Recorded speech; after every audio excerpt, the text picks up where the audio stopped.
Hello everyone, myself Dr. Vinay Gandal from KMC College Khopoli. Today we are going to study about computation of income from salary. Dear students, in earlier lecture we have studied about introduction to various heads of income. We also studied about introduction of income from salary. In that we have discussed about a structure or format of calculation of taxable salary income.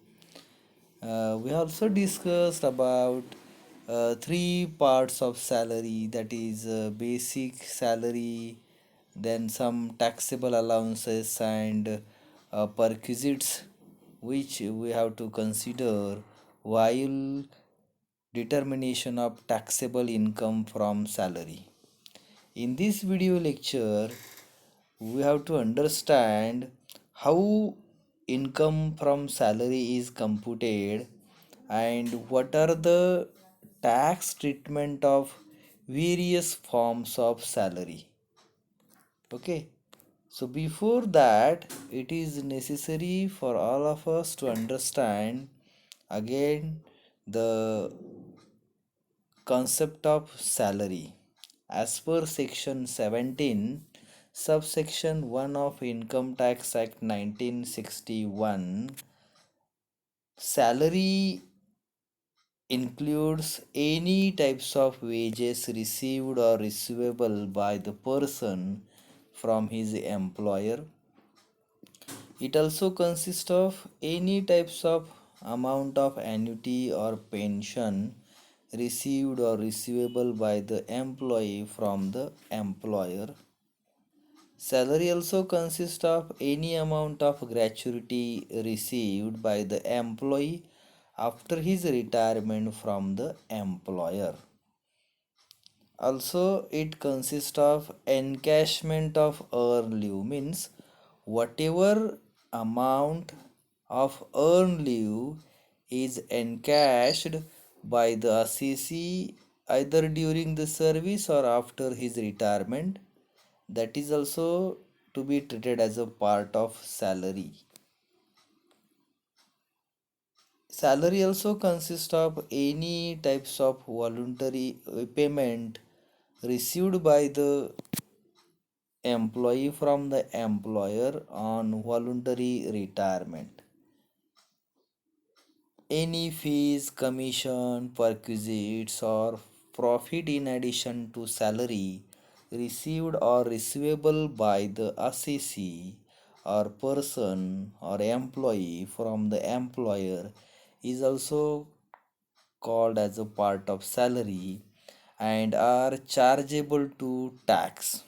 So, these are the various types of incomes which we can consider while determining taxable income from salary. Okay, now we have to understand the tax treatment of different forms of salary income. Before that, it is necessary for all of us to understand various forms of salary income, or it is also called as types of salary income. Normally, the question may arise in front of all of us, that is, what are the various types of incomes which are expressly considered while determining taxable salary? So now we have to understand the forms of salary income. Okay, the first form of salary income is basic pay, or it is popularly known as basic salary.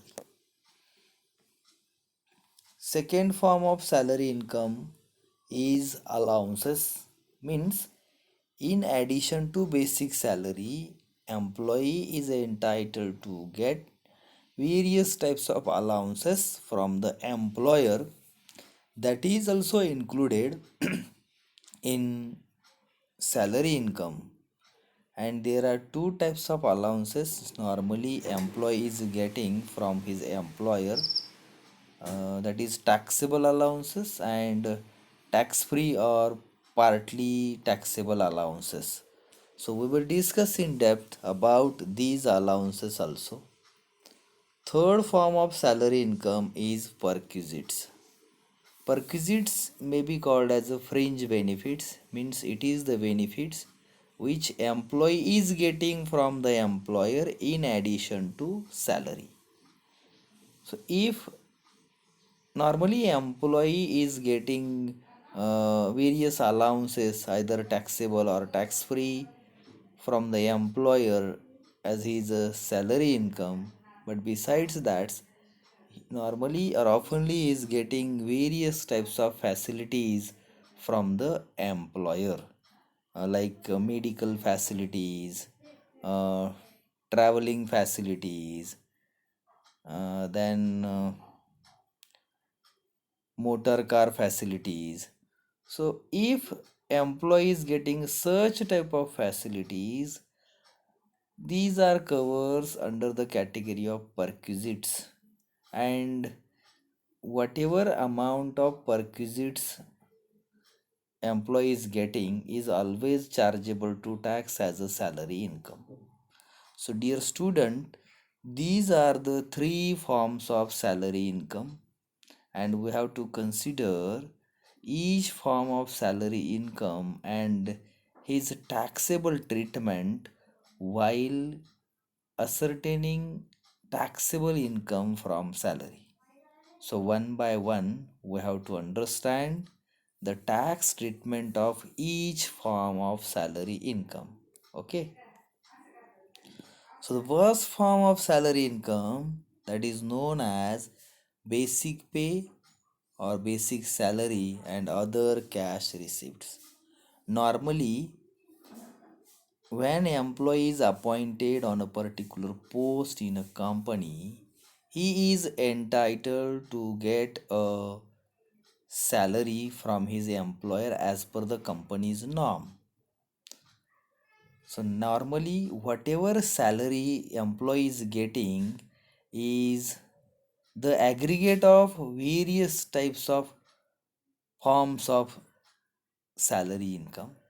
It consists of basic salary called as a basic pay, some taxable allowances, tax free allowances, taxable or taxable perquisites also. Now we have to understand the tax treatment of basic pay and other cash receipts which employee is getting from his employer during his service.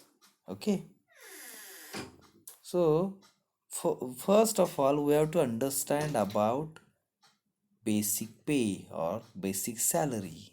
Normally the question is arise, what actually basic pay means or what is the basic salary, how it is calculated. So basic pay is the pay in the scale given by employer to the employee. Normally it is popularly known as pay scale given by employer to the employee. For example, uh, 10,350, 13,500.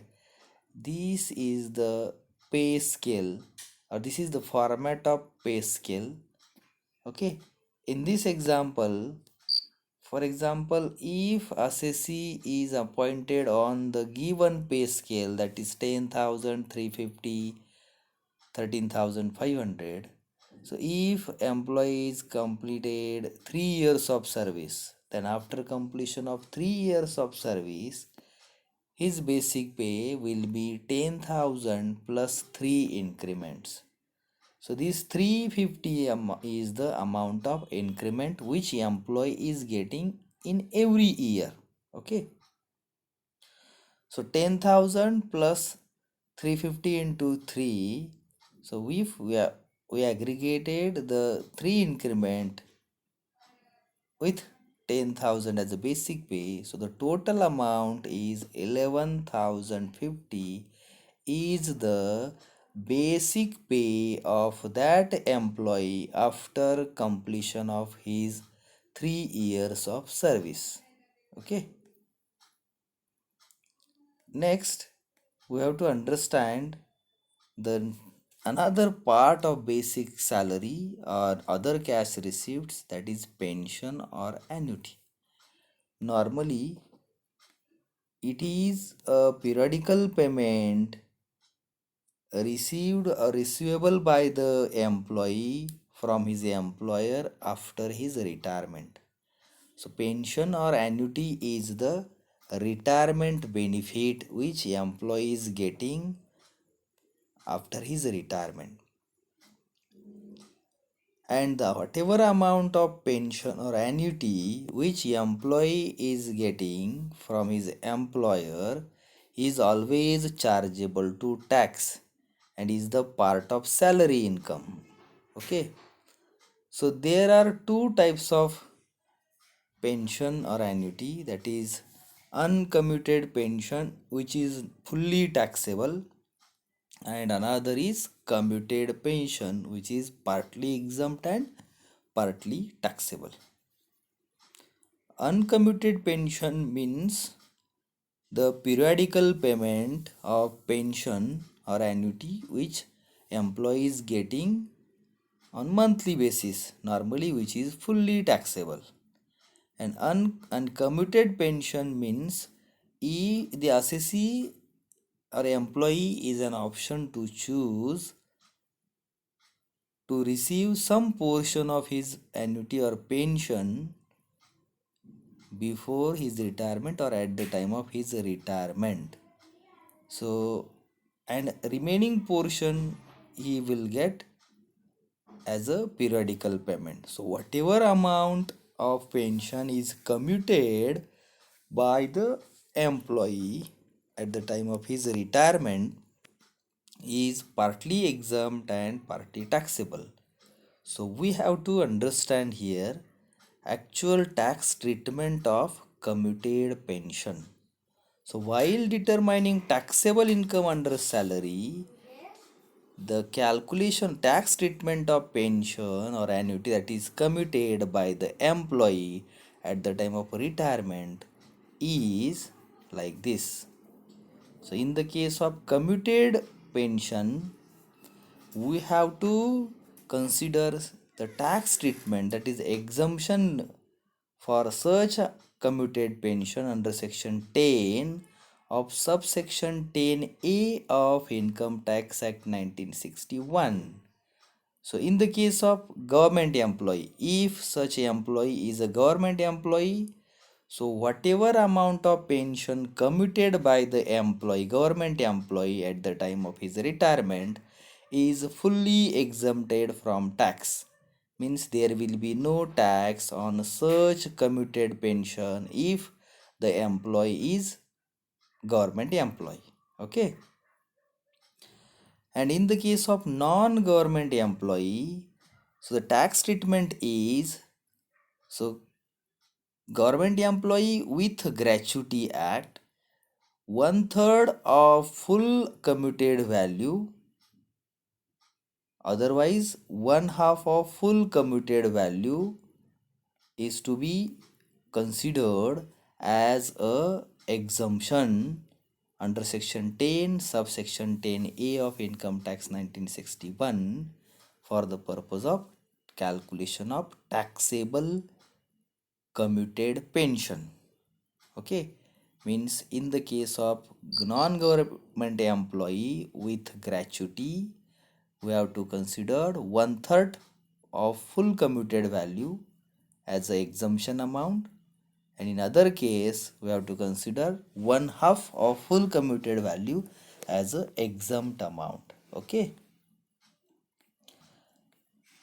next part of basic salary and other cash received, that is called as a gratuity. Dear students, gratuity is also called as a retirement benefit. Normally the employee is getting a certain amount of money as a gratuity from his employer after his retirement. That's why it is called as a retirement benefit.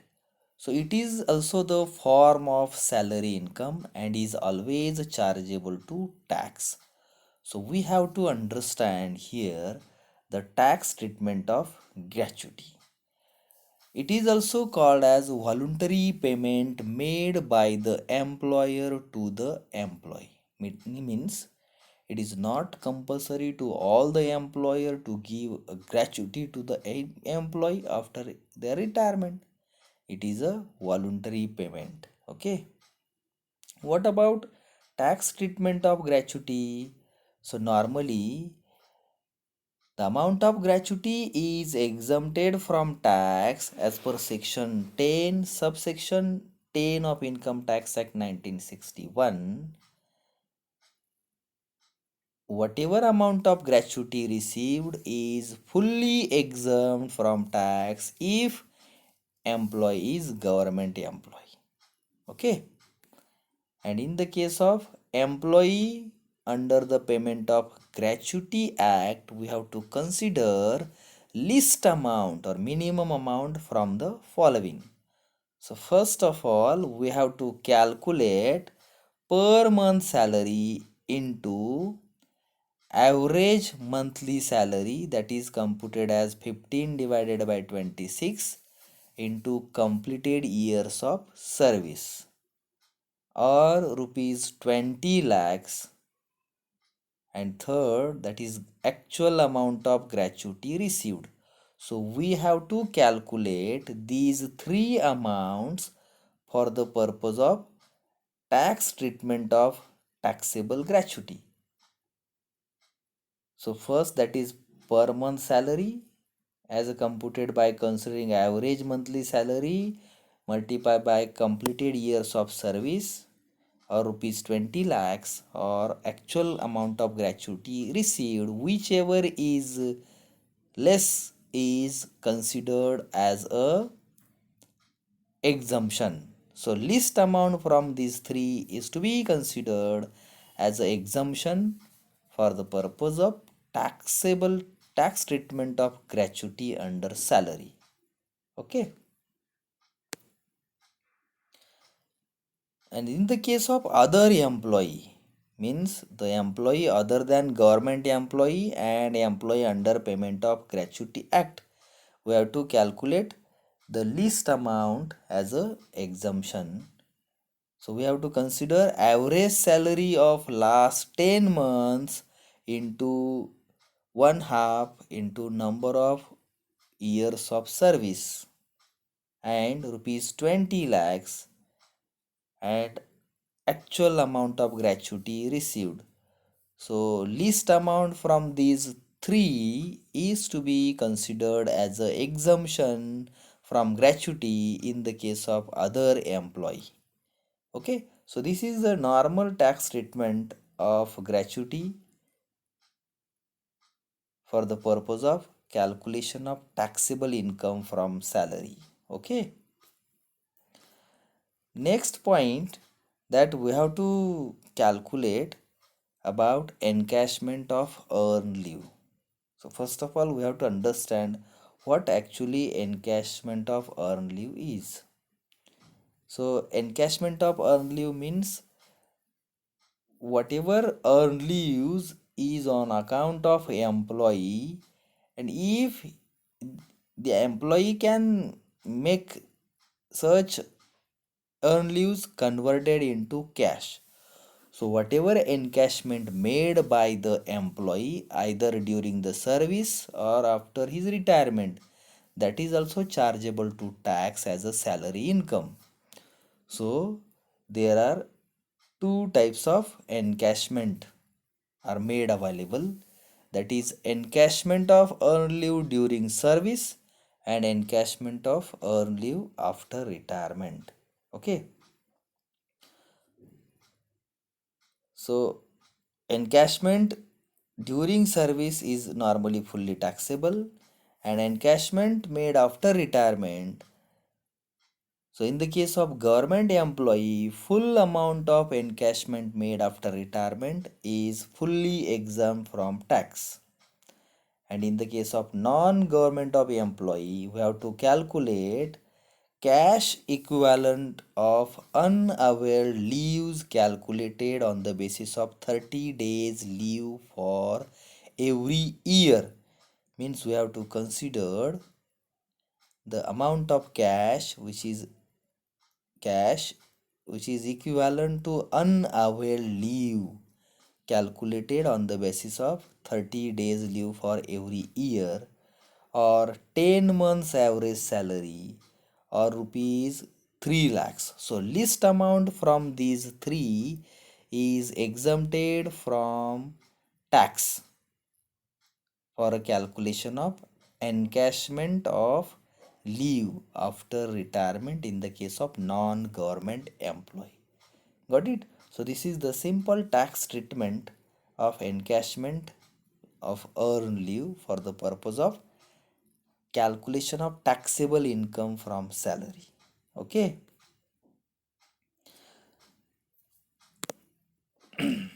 Next point that we have to understand, fees and commission.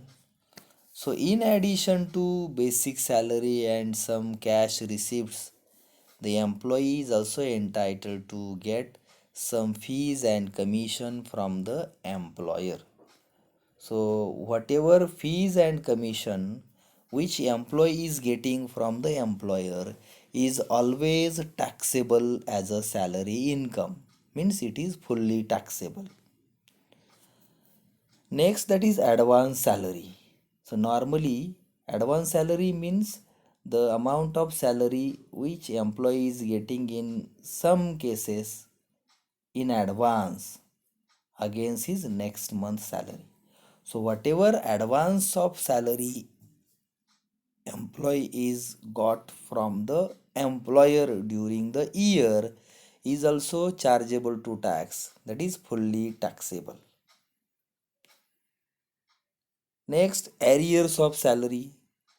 So normally whatever arrears of salary is received by the employee from the employer during the year is also fully taxable as a salary income. Arrears of salary means, for example, employee X is there, he is working with ABCD company limited, and if he received any amount of arrears of salary of last 2 3 years in the particular year, then whatever amount of arrears of salary he received during the concerned financial year is always chargeable to tax. Okay. Next is bonus. It is also comes under the category of other cash receipts, is also called as a part of salary income and is always chargeable to tax. So bonus amount of bonus is which received by the employee from the employee is fully taxable. Next one is remuneration for extra work. Dear students, normally it is the possibility that sometimes a employee may work in addition to his allotted time, and for extra work done by the employee within the company, he normally the employee is getting additional remuneration. Normally that is popularly known as overtime. So whatever overtime allowance, whatever remuneration for extra work employee is getting from the employer during the year is also chargeable to tax as a salary income. So it is fully taxable. Next is, that is RPF. Normally there are two types of tax treatment specifically with relation to uh, provident fund. Okay. So there are two types of provident fund, that is statutory provident fund and recognized provident fund. Now we have to consider here The tax treatment of recognized provident fund. So normally employee is also invested certain amount of money towards recognized provident fund or statutory provident fund. Okay, so in the case of statutory provident fund, whatever amount invested by the employee is to be treated as his investment. Okay, even if any contribution made by the employee towards RPF, also called as employee's investment. So this is the investment and which is considered as a tax saving scheme under section 80C to 80U while calculating total tax liabilities.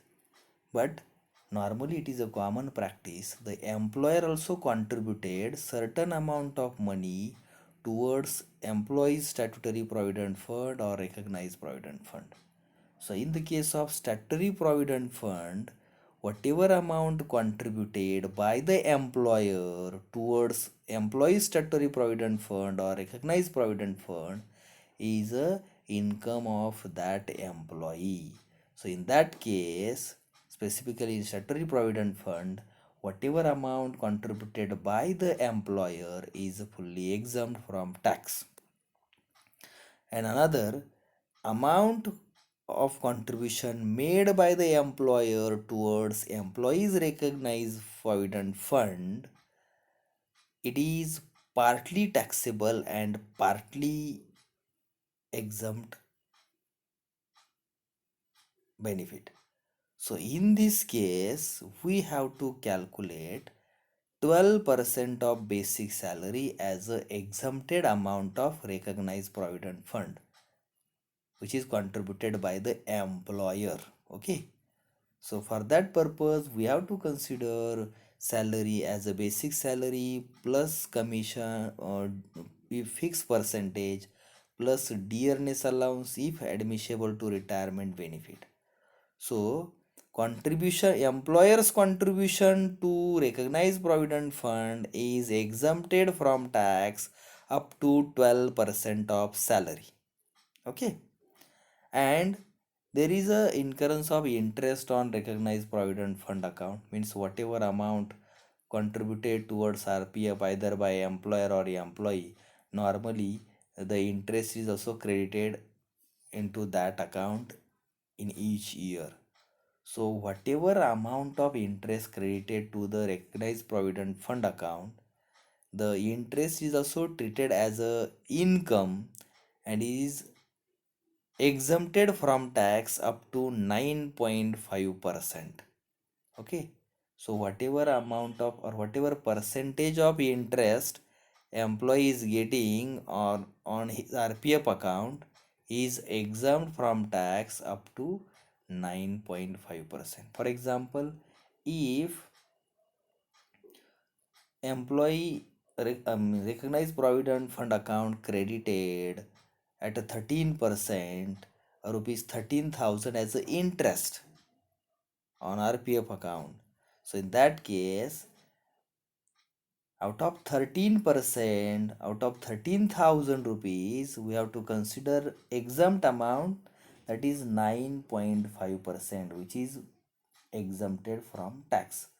So these are the tax treatment of provident fund in which if employer contributed certain amount of money, so that is also chargeable to tax. Okay, so these are the few tax treatments of basic salary and other cash receipts, and we have to understand all these tax treatment for the purpose of calculation of taxable salary income. The remaining forms of salary income we will discuss in next lecture. Thank you.